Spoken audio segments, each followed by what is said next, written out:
Hey guys, welcome to my channel. My name is Rina the Wolf and I really believe that I will not need to give an update about the whole situation. Not that you demand it, not that you would want to hear about it, but I need to talk about it.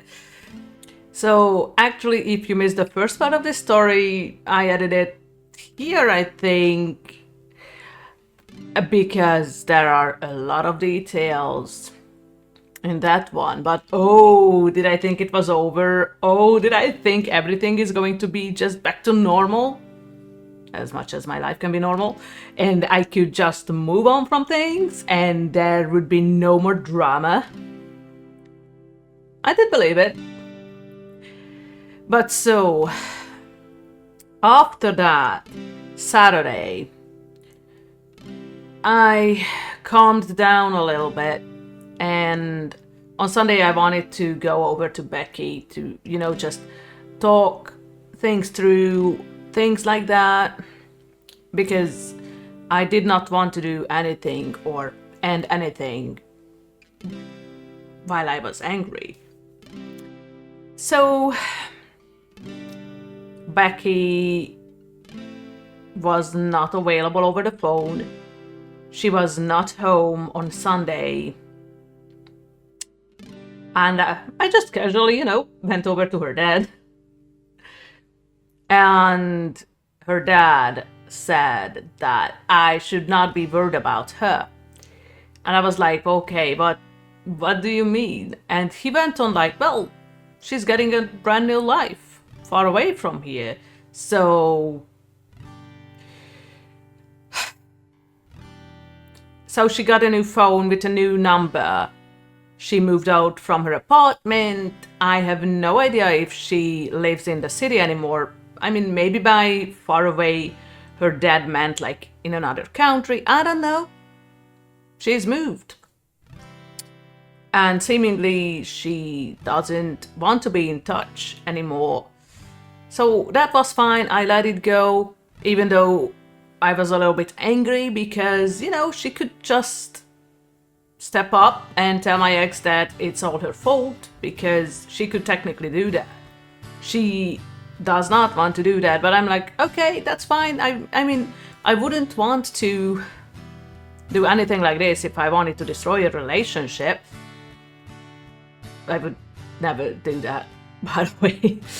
So that was Sunday, and on Monday we had a public holiday here in Hungary. So I was, just chilling. The weather was getting really hot, so I was just like chilling, kind of like being in my own world, playing, when someone rang. So here, in this apartment, it's kind of like we have a bell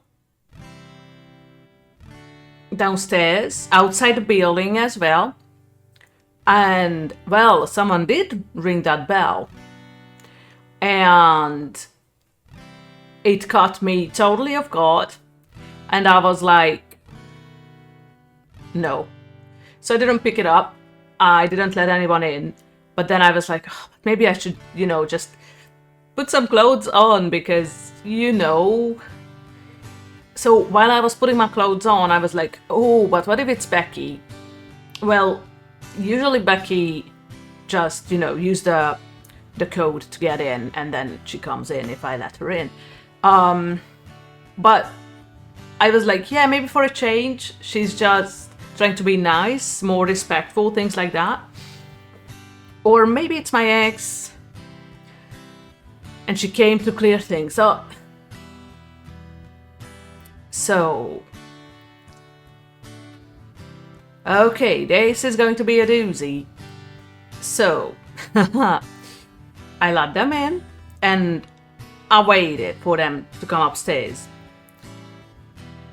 So, if you missed a few of my videos from the past, one of my relationships ended back in October, November, and after that I was just kind of like, I don't care. And then I started to have flings, one night stands. Sometimes it took more than just a one night stand. There were a few, there were dates, so there was a lot of girls in my life this year so far. I mean, basically between January and maybe about May, so around Easter, right? Around Easter, I realized I did not want to do that anymore, that maybe I indeed will need a break and things like that. So, in spring, I met someone, I kinda liked her. I kinda did not want to get into anything serious. And we spent like 2 weekends together. The first weekend was kind of like okay-ish. The second I did not really want to do because I was in a bad mood. I did not want to be with anyone, but in the end we met, and I felt like that she was catching feelings, so things like that, things I definitely did not want. So after Easter, she still wanted to meet, but Becky was going through something and she said a bunch of things I did not want to hear. I don't want to talk about Becky's personal life. I won't. She went through something horrible. And this girl, let's call her Kate,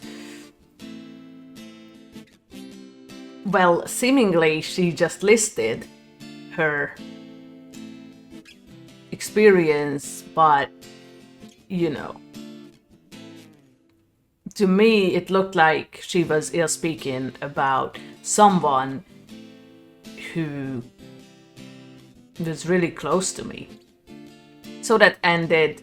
I told her I did not want that anymore, and then we stopped talking, and everything was, just fine like that. She didn't stalk me anymore because there was this 1 or 2 days when she kept texting me every minute to give her answers, and I was in the middle of something. Like, I had my own life, I had work, I had projects at home, and I had Becky's problems that I tried to ease. So I thought it was over. Like, she understood that we will not move on like this, that I don't want this, that I have other things to deal with. And I was like, okay, so we're good, right? And then I met my ex. You should know this story by now. So, it's Monday, right? Public holiday, I'm at home chilling. I let this person in and I opened the door and Kate was right there. And I was like, the fuck? Like, seriously, just what the fuck? I was not expecting her. She didn't tell me that she would come. I hate when it happens. I even hated Becky sometimes when she used to do this, just come in, because what if I have someone over? I usually told her in advance if someone would be over, but still.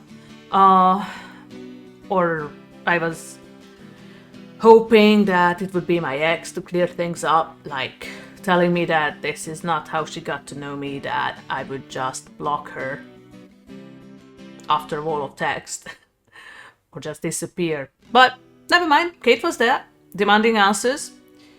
I could not give her any other answers than before, that I did not want to go on. And I did not want to do anything with her anymore because I have my own problems, especially right now. And at first I did not want to get into the details because it might sound heartless a little bit, but she did not mean anything to me. I mean, this is how we got into this, that this is going to be either a one-night stand or a fling, but nothing serious. And this is how I handled it the whole time. But then, since I had to keep giving the same answers over and over again for about like 3 hours, I told the story just a teeny tiny bit, just a little bit of it. It happened. It doesn't really matter.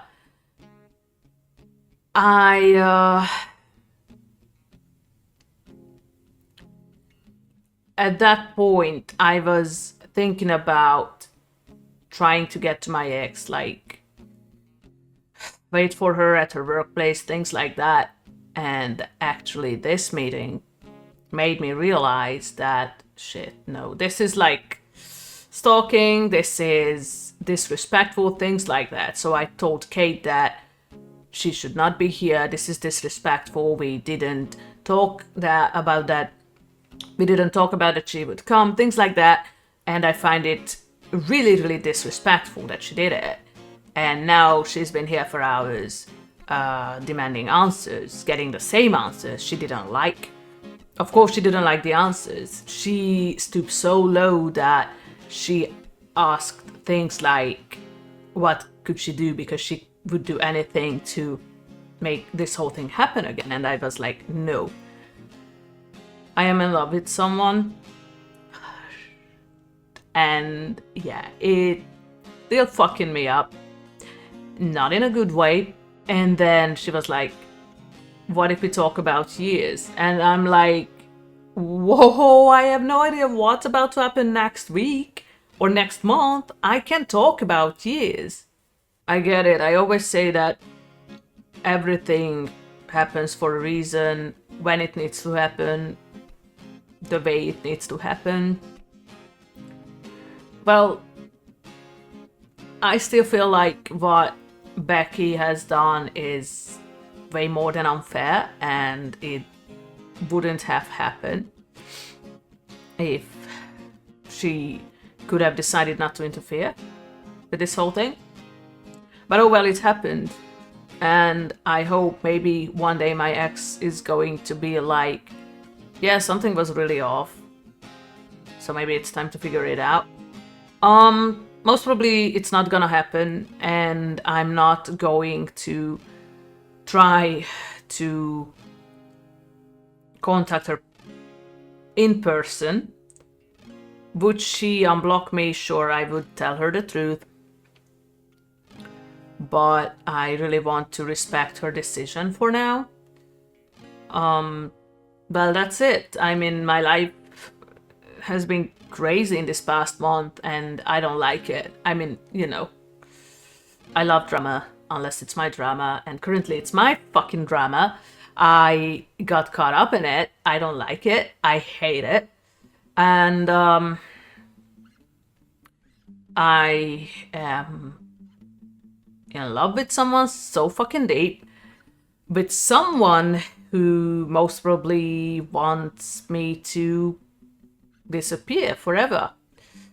So yeah, it is fucked up, but this is my life, and hopefully only a few of you can relate to this, because this is painful.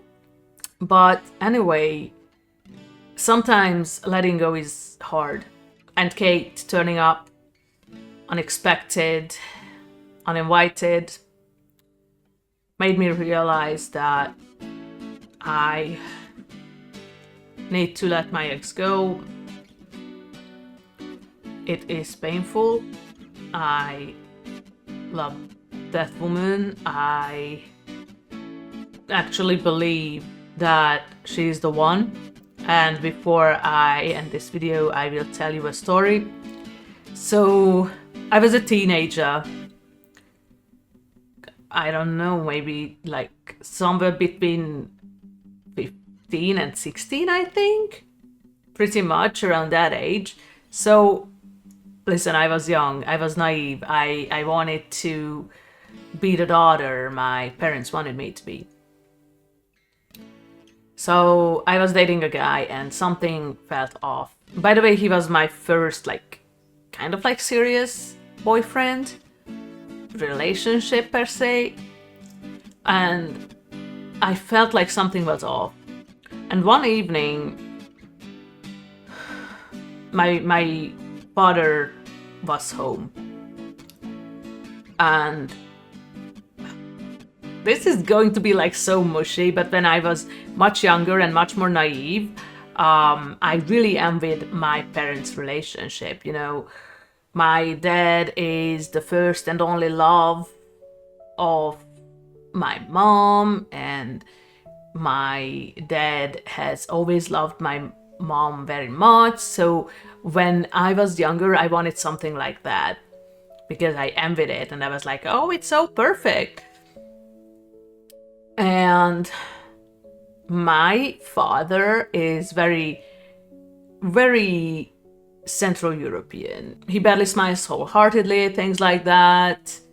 I mean, he has his own struggles. And one evening, I just turned to him. It was only him and I, maybe even my brother, but if he was cooped up in his bedroom. Anyway, I turned to my dad and I was like, how do you know if you found the one? And there was like this moment of silence, and I realized that he was smiling. I saw him smile, and he barely smiled. And he said, you're just gonna know. And for a couple of years, I was like, oh, thanks, Dad. Because after that, for a long time, I kept looking for this feeling, and I have been in love.